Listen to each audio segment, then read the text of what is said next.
இன்ஸ்டாகிராமில் மால்ஃபுவா அப்படின்னு சொன்ன ஒரு டிஷ்ஷை பார்த்துட்டு அதை பண்ணியே ஆகணும்னு ஒத்த காலில் நின்னாங்க திவ்யா. நான் ஒரு லேசி கேர்ள், வேண்டான்னு சொன்னோன்னு கேட்கவே இல்லையே, பண்ணியே ஆகணுமா.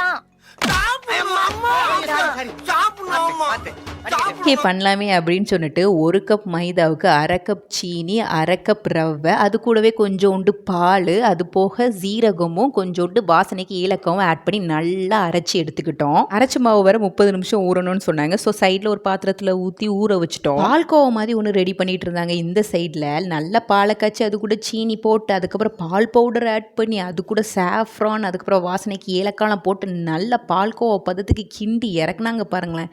இதுதான் ஹைலைட்டே. இதில் இன்னொரு சைடில் சுகர் சிரப் ரெடி பண்ணி வச்சுக்கணும்.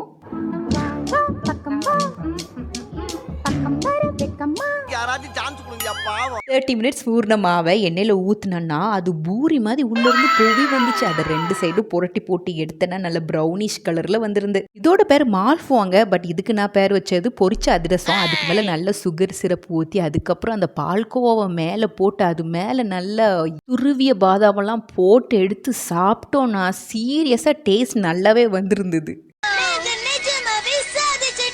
ஆஸ் யூஷுவல் வாய்க்கு வாட்டமாக வேணும்னா வேர்வை சிந்தி தான் ஆகணும். உண்மையாகவே டேஸ்ட் அல்டிமேட்டாக இருந்து கண்டிப்பாக அதை நீங்கள் ட்ரை பண்ணி பாருங்கள். இந்த வீடியோ பிடிச்சிருந்தா மறக்காமல் சப்ஸ்கிரைப் பண்ணுங்கள்.